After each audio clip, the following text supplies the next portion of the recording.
Autoetnografía, una forma narrativa de generación de conocimientos.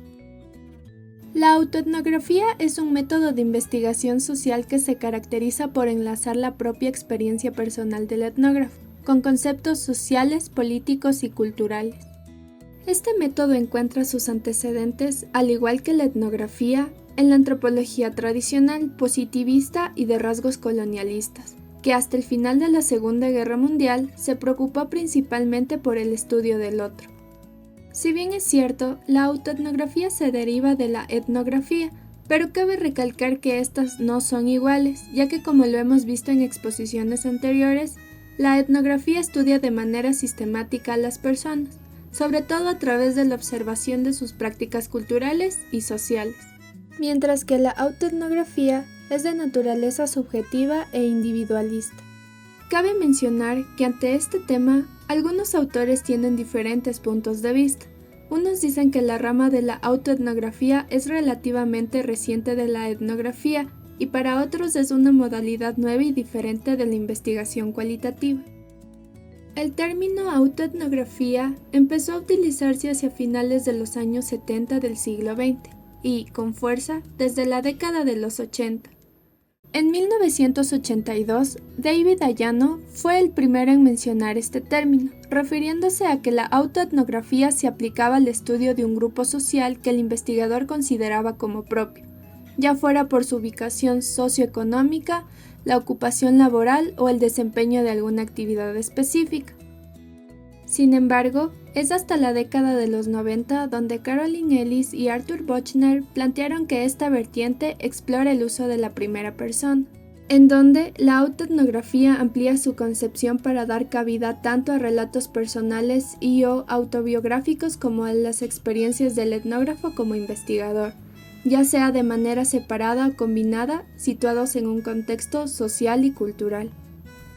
Varios autores afirman que la autoetnografía usualmente se escribe en primera persona y los textos aparecen en variedad de formas.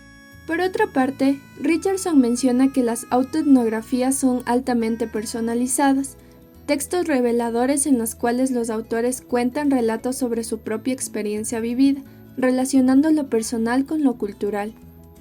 Es importante enfatizar que una característica indispensable en la corriente de la autoetnografía es la presencia de una estructura narrativa.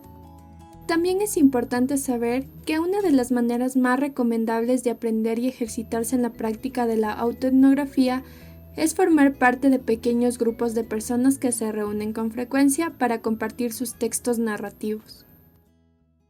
Con el propósito central de contribuir a la difusión de la denominada autoetnografía, la autora Mercedes Blanco realiza, a modo de ejemplo, una narrativa personal. Esta narrativa da a conocer sobre la llegada del primer aparato de televisión a un hogar de clase media en la Ciudad de México en los años 50.